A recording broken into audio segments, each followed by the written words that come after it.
Welcome to the Stronger Than Steel podcast with your host, Austin Davidson and John Keir, talking Steelers all the time. Now, here's Austin and John. Hello and welcome back to the Stronger Than Steel podcast. My name is John Keir, and joining me as always tonight for our special Round 1 draft coverage is Austin Davidson. Heyo. The first round just concluded less than a half hour ago. 32 picks in the books, and what's your instant reaction, I guess? I guess the first thing we'd have to talk about is Ryan Shazier. Well, with Ryan Shazier, it would have been so much better had it not been hinted at. It was just left as a surprise. I think it would have been even more powerful, but it was still very powerful and great to see him doing well. Colbert in his press conference said he wanted to have him do it as he's helped in the scouting process, doing the work on the sidelines with the rest of the staff, and I like that. That probably was the best moment of the draft, I think. I think it won the draft and it wasn't even a pick, so what do you think of that? What Austin's talking about is the fact that Ryan Shazier announced the Pittsburgh Steelers draft selection walking to the podium, which was quite special. Absolutely, it was very inspirational and very touching to see that too. He's clearly not walking at full speed yet, but the fact that he's walking alone is incredible, and it's funny because he's got twice the upper body strength of both you and me, Austin. So Yeah. And then, in a weird way, it kind of took the spotlight off of Terrell Edmunds, wouldn't you say? Was that almost a good thing? Yeah, it definitely helped it out a little bit. It made you forget about it for like a half a second, and then you were like, wait.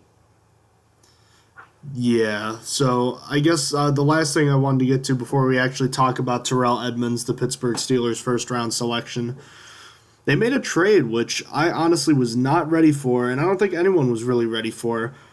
This morning I saw something on Bleacher Report that the Steelers were fielding offers from Martavis Bryant, and they had for a couple months now. I didn't think much of it, and then in the middle of the first round, the Steelers acquired the Raiders' third-round pick for Martavis Bryant. I got to be completely honest with you, that shocked me, and it just tells me that John Gruden does not know at all what he's doing. I think the Steelers completely fleeced the Raiders here, and I think Kevin Colbert deserves a ton of credit for that move because I didn't think the Steelers were going to get anything for him, let alone a third-round pick. Yeah, after being told the Steelers won't get more than a fifth-round pick for a one-year rental, I pretty much believed it, and this came as a happy surprise.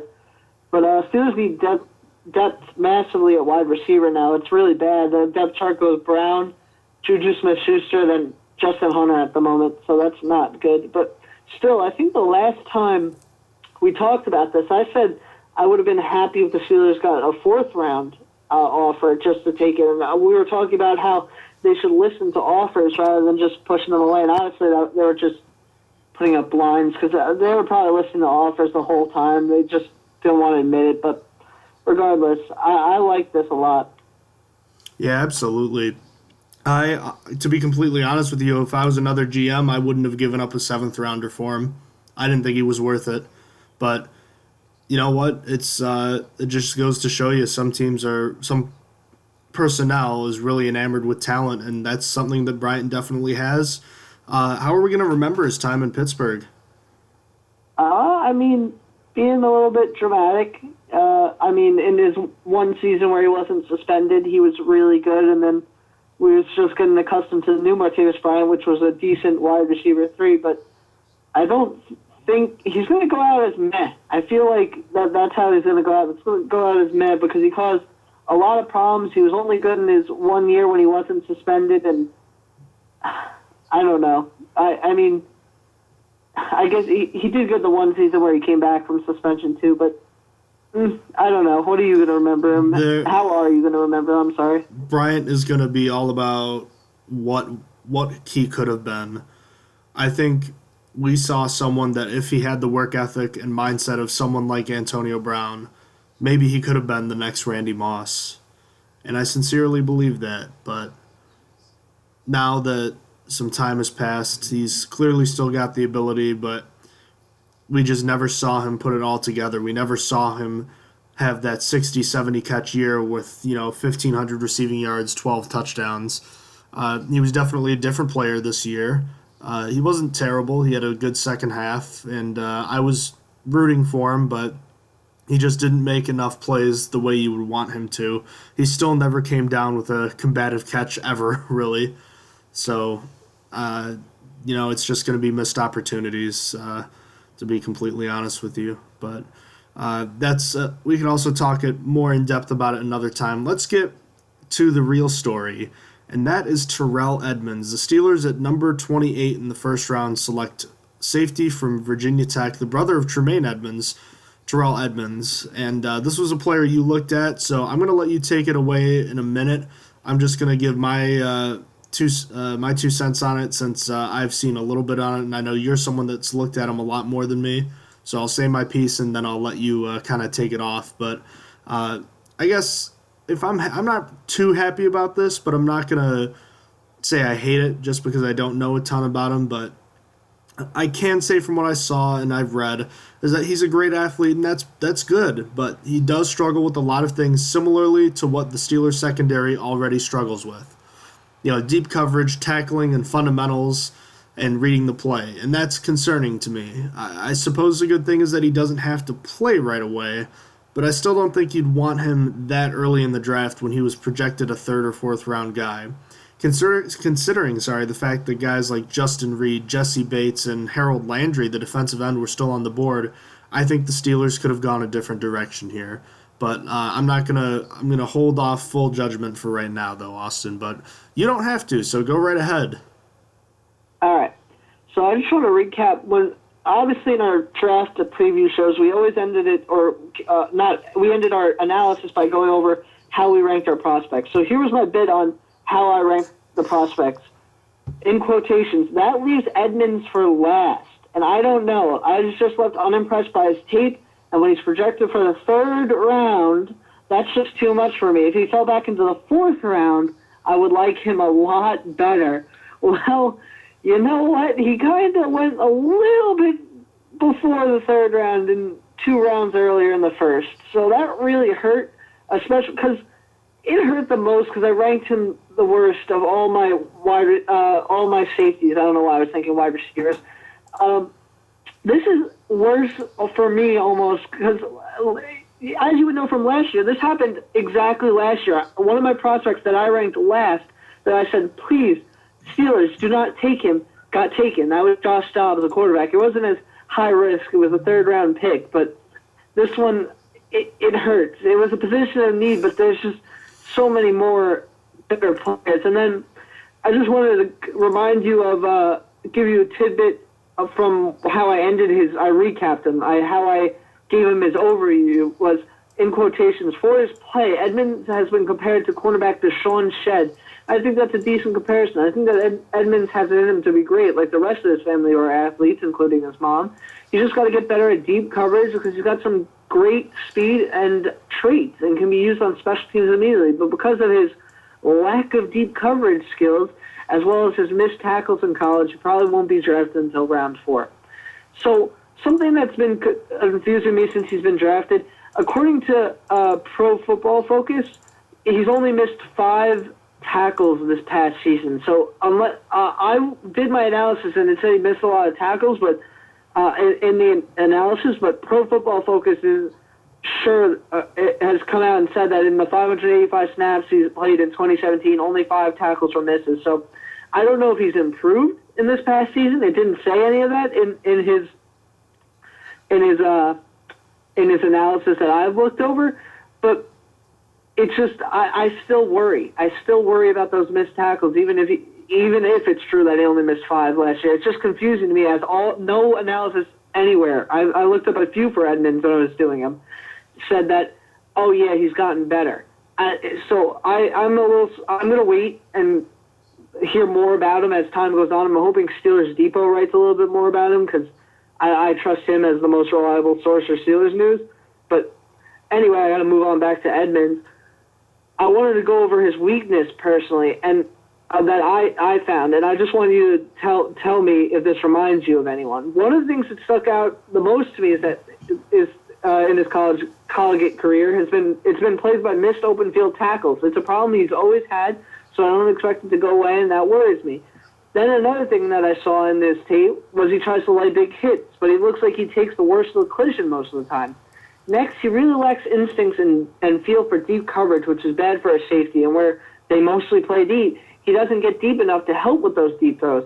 So if you didn't understand who I was going for, all you listeners, it was Mike Mitchell. That really reminds me of Mike Mitchell, just faster. Is that really... And that really bothers me. Like, the problem with Mike Mitchell, why would we even move on from Mike Mitchell if this is who you're going to pick? It's basically lateral, except you're just getting him for cheaper. Is that really all you wanted, just to spend less money on a backup safety? It's concerning to me. It's literally the same exact problems we had. You don't got a guy that can cover the deep safety like you need, because the Steelers got burnt by deep plays at the end of the year. Then you also don't have a guy that can make an open field tackles, which the whole Steelers secondary struggles with that. Those are one of the two most important things. And instead, they got a guy that could just cover a big tight end. They got a guy because, we're finally going to count for Gronkowski after losing to the Patriots so many times. It's like, for one team, is that really what you got him for? I mean, maybe it looks better now that the Ravens got Hayden Hurst, and I like Hayden Hurst's abilities, but, like, still, it's still a bad move on their part, I think. I still think it's not that great. And then just to recap is good because I've only just been nasty about him. But basically, to recap it quickly, he's athletic. He's got that on his side. He's very good there. He's got a lot of energy and wants to be involved in plays. He tries to make himself get involved, so that's also pretty solid. Next up is he's versatile. He's got experience at both safety spots. He's got experience at corner. And like I said, could handle big tight ends. And then he can play special teams. We got special teams help in the first round. Yay! So that really recaps it all. I think that's all I had to say for Terrell Edmunds. All right. What is his role realistically in the Steelers' defense next year? Is there a role in the Steelers' defense next year? He's going to be a hardcore, very involved on the warming of the bench. He's not going to play that much. He may come in to cover a big tight end or something, but other than that, what's he going to contribute that Morgan Burnett can? And it's going to take another really bad year from Sean Davis to put Edmonds in the starting role. I just expect him to help on special teams. His role is a special teamer and to warm the bench. What do you think? Well, I expect him to be a situational player, kind of similar to you. I think he'll play a little bit more, though, a guy who comes in dime packages, certain sub-packages, a guy who can run and cover tight ends at times. I don't think he'll be that flashy of a player, but I don't think he's going to be relied upon either as a big-time player next year either. So I think he'll have a limited role. So I guess grade the pick now that you've had time to talk about it a little. I'll give it a C+, somewhere between that and a B-, just because, again, I can't make a ton of judgments on Terrell Edmunds right now because I don't know a ton about him. I want to see more of his tape and study up on him a little bit, but if I were to assign a grade, like I said, I'd give it between a B- and a C+. I've seen some people compare him to Sean Taylor, which would be amazing. But the drafting for the need helps, but I'm unsure if this is the right guy the Steelers took, so I'm a little concerned about that. So time will tell there. So I have a feeling you're not too thrilled about it. What grade did you give this pick? They addressed the position of need with the guy ranked in the worst of the four I looked at. I wouldn't have even been mad if they reached for Armani Watts, who is going to be a second-rounder, but they reached for a third-rounder at most, and a special teamer. So I give there somewhere between a D+ and a C-. I think that's nice. I think I started with a D, and I mostly ended up leaning towards C-. So I think that's being a little nice to them, but it's not a complete failure. Complete failure would have been taking a lineman, quarterback, or some specialist, but this was still pretty bad in my opinion. There's a lot of safeties that I thought were better, and they're still on the board at the moment. So there's that. All right. Let's talk about the rest of the draft, round one. So just to recap, Austin and I both got technically I got 3 of my picks correct in the mock draft. That was Deron Payne from the Redskins. I also got Saquon Barkley from the New York Giants, and the Colts' Quentin Nelson, the guard. Austin got 2 completely correct, and the Bears' Roquan Smith and the Redskins' Deron Payne. He gets 2.5 though because he did have the Bills taking Josh Allen, but at pick number 12, not pick number, I believe, 7 it was. So just to recap there. And then I guess what do you think about the rest of the draft? And just to recap for other AFC North teams, the Ravens picked up the 25-year-old tight end Hayden Hurst after trading back twice. And then they traded up and they paid a hefty amount to get the final pick of the first round to select Lamar Jackson for that 5th-year option. The Bengals picked up center Billy Price with the 21st pick. The Browns picked up Baker Mayfield with the 1st overall pick and Denzel Ward with the 4th. So I guess what do you think about all those moves and the rest of the first round?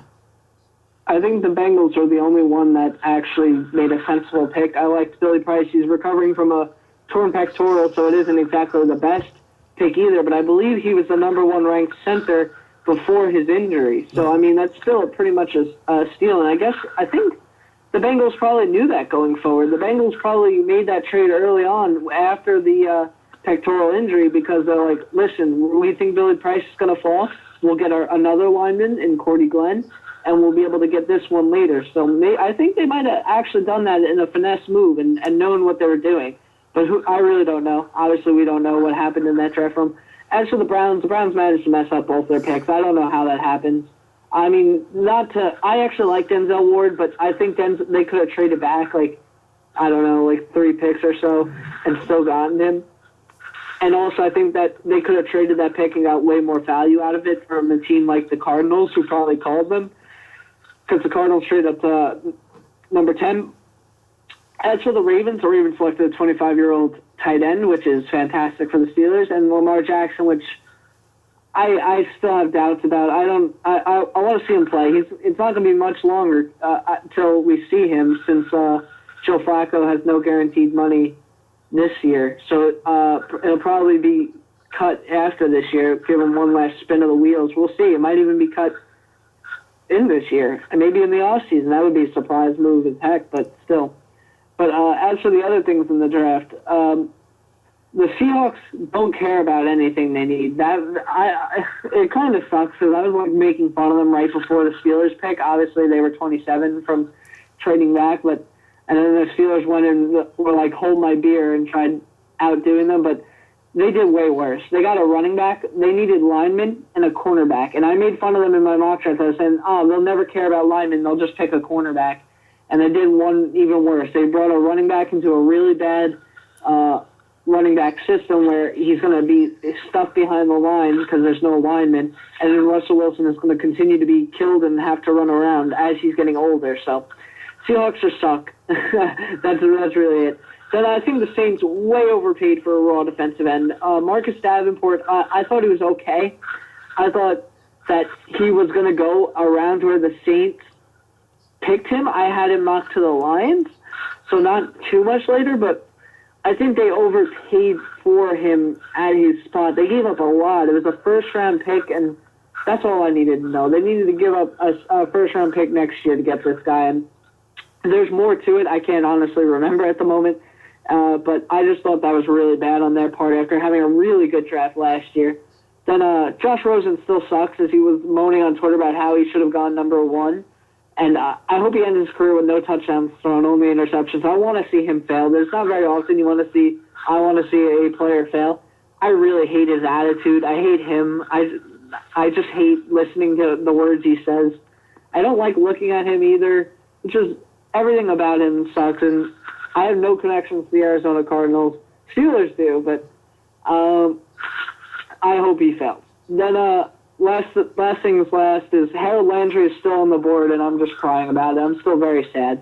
I mocked into the Ravens, so the Ravens had 2 first-round picks and didn't take him, so that sucks. And apparently doctors and teams are concerned about his back and knees, but I still like him, and I think that's sad. It's going to be the Carl Lawson of last year. Carl Lawson was mocked to the Steelers in the first round, and he fell to the 3rd round because of his injuries. And he played fantastic for the Bengals. He could have been a first-round pick. He should have been. He played really well for the Bengals as a pass rusher. So that's all I have to say about other teams. That wraps up for me. So what do you have to say about the AFC North selections and anything else you wanted to go over? An interesting thing to note about the whole Harold Landry stuff, my roommate who has been on this show before, William Lester, the Lions fan, apparently the defensive coordinator used to coach Landry in college, and he even expressed interest in Landry for the Lions at their pick number 20, but they still did not pick him, which leads me to be concerned, or to hear these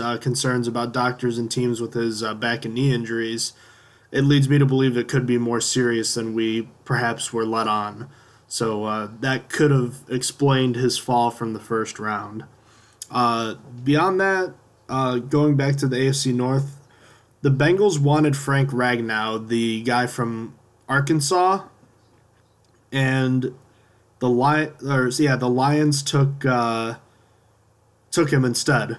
So the Bengals were really trying to trade out of that pick because the Lions went in and took the guy that they wanted. So they settled for Billy Price from Ohio State. So I found that interesting.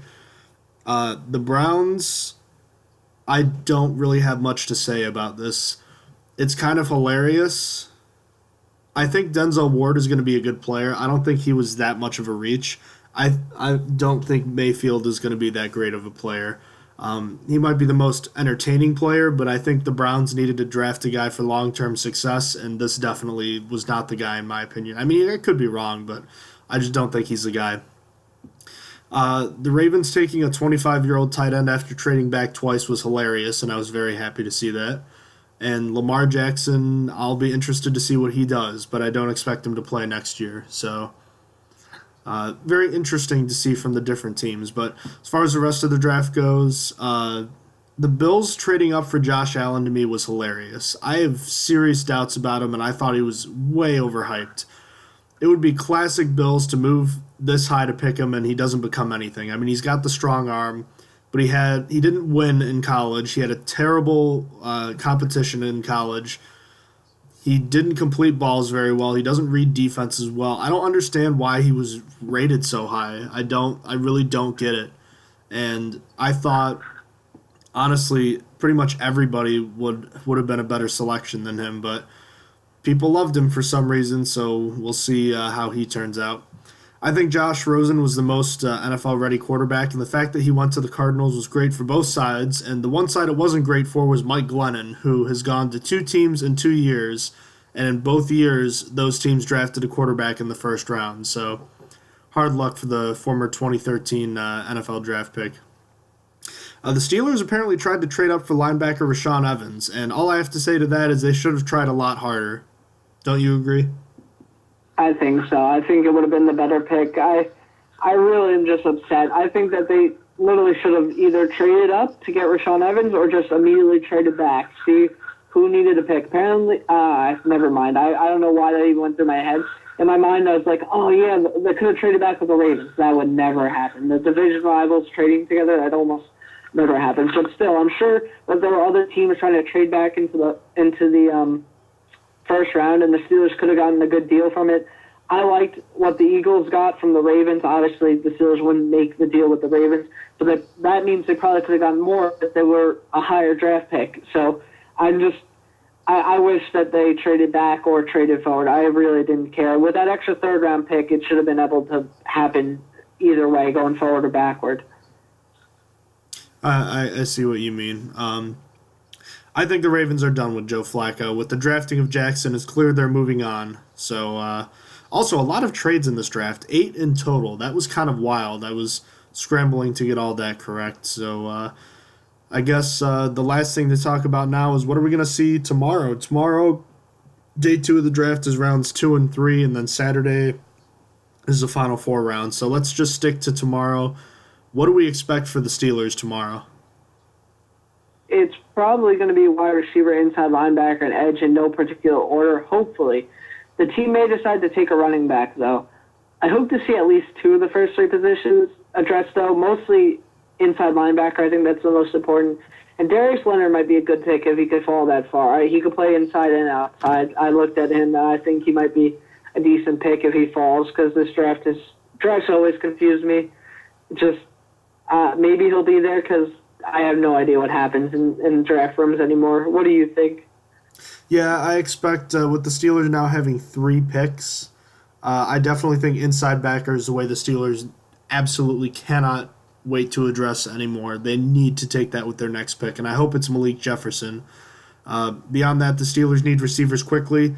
I would imagine that would be one of the following 2 picks, and I wouldn't be shocked to see either running back or an edge rusher, and I'm hoping for that anyways, but we will see. The next 2 days is... What does the draft start at 7 tomorrow? I actually don't know the time of the draft tomorrow. Could you look that up for me, please? Yeah. All right, thank you.